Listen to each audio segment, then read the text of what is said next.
Dentro de esta iglesia se encuentra una de las pinturas más perturbadoras en toda la historia del arte. En 1408, un comerciante italiano llamado Bartolomeo Bolognini dejó una solicitud muy clara en su testamento. Quería una visión del infierno tan horrible como fuera posible, una imagen tan aterradora que estremeciera a cualquiera que la mirara. Giovanni da Modena fue el artista que cumplió ese macabro último deseo. En una de las paredes de la Basílica de San Petronio en Bolonia, creó una escena masiva que incluso hoy en día es tan impactante que la iglesia decidió cerrar el acceso a la sala por completo. Así de poderosa es, tanto así que incluso si viajas hasta allí, no podrás verla cara a cara. Pero eso no es todo. Hay un pequeño detalle en esa pintura que casi causó una tragedia real. En 2002, 4 extremistas islámicos planearon volar toda la iglesia con explosivos solo para destruir esa obra de arte. ¿Pero por qué? ¿Qué podría contener una pintura medieval para provocar tanto odio?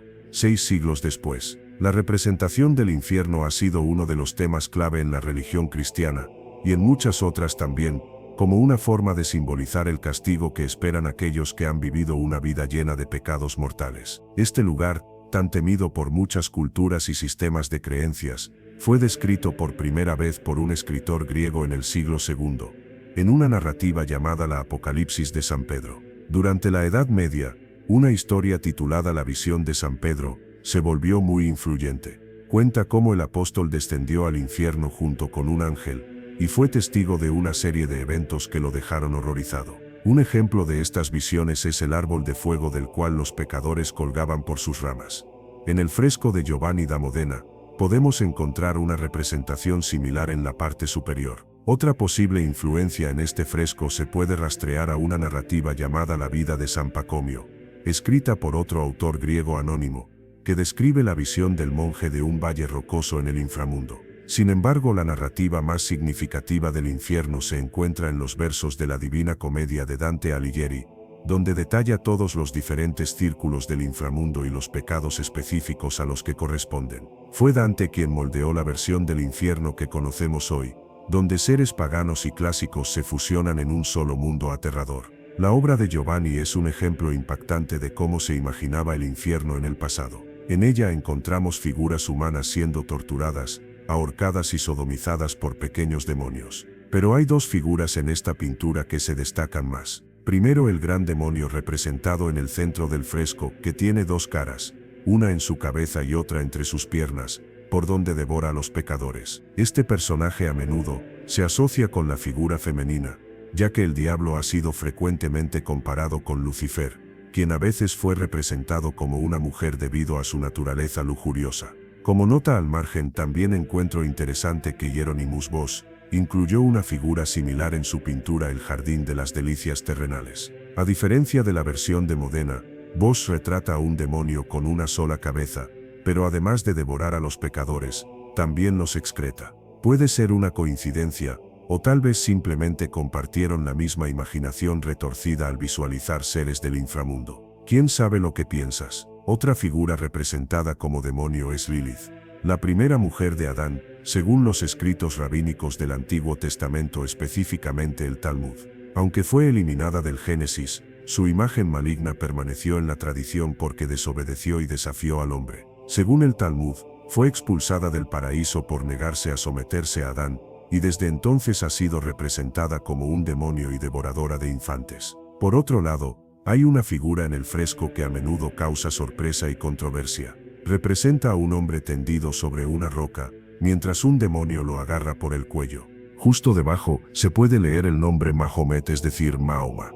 En esta escena, Mahoma es representado como un hereje condenado al castigo eterno, algo que hoy en día es profundamente ofensivo y políticamente sensible.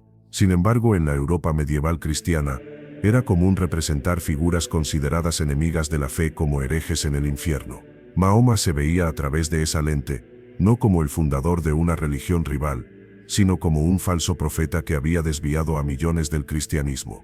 Pero, ¿por qué esto es tan grave desde una perspectiva musulmana? En el Islam, Mahoma es el último profeta enviado por Dios, y su figura es profundamente venerada. Representarlo gráficamente ya es considerado blasfemo por muchas ramas del Islam, especialmente el Islam sunita. Pero representarlo siendo torturado o condenado al infierno lleva el insulto aún más lejos, ya que ataca directamente la dignidad de una figura sagrada. Por esta razón, la inclusión de Mahoma en el fresco como un alma condenada no solo es un reflejo de la intolerancia religiosa de esa época, sigue siendo una fuente de tensión hasta el día de hoy. De hecho, en 2002, un grupo de extremistas islámicos planeaban volar la iglesia de San Petronio en Bolonia específicamente para destruir este fresco. En la pintura, vemos un uso magistral del espacio. En todos los lugares que miramos, hay figuras altamente expresivas, retorciéndose de agonía, mostrándonos el inmenso sufrimiento que el infierno inflige. Incluso podríamos describir este fresco como un ejemplo de horror vacui, debido a la abrumadora cantidad de figuras que contiene. Por otro lado, no hay una fuerte sensación de profundidad, típica del estilo gótico, donde los artistas comenzaban a experimentar con el espacio, y también se aprecian proporciones desiguales en muchas de las figuras. Otro elemento formal es el uso de líneas curvas, visibles en los cuerpos retorcidos, y que contribuyen a una sensación de movimiento, especialmente en los pequeños demonios dispersos por toda la escena. La anatomía de las figuras es bastante uniforme en general, al igual que sus rasgos faciales. Sin embargo, hay una notable mayor atención al detalle en la representación del gran demonio central, donde el artista claramente pasó más tiempo detallando el pelaje de la criatura y sus dos caras mefistofélicas. A lo largo de este video, he tenido que usar fotos tomadas desde diferentes ángulos, algunas incluso con diferencias notables de color. Y sin embargo, curiosamente, hay muy pocas fotografías disponibles en línea de esta pintura. Debido a las estrictas medidas de seguridad que rodean esta obra de arte, acceder a ella es extremadamente difícil. Encontrar una sola imagen completa del fresco es casi imposible. Sabemos que esta pintura fue parte de la comisión solicitada por el comerciante Bartolomeo Bolognini, quien en su testamento pidió la imagen más horrible del infierno posible literalmente. Modena asumió la tarea y la ejecutó a la perfección. Ahora me encantaría saber, ¿habías visto alguna vez esta pintura antes? ¿Y qué piensas sobre la controversia que la rodea? Hace algunos años, el Papa recibió una carta de una organización musulmana pidiendo que se alterara, o destruyera, el fresco debido a la representación de Mahoma, lo cual se considera ofensivo en el Islam. La Iglesia se negó a cambiarlo, pero decidió restringir el acceso público en su lugar. La pintura sigue allí, solo oculta a la vista. ¿Crees que fue la decisión correcta, o qué crees que debería hacer la Iglesia con una obra como esta? Déjame saber tus pensamientos en los comentarios, y nos vemos en el próximo video.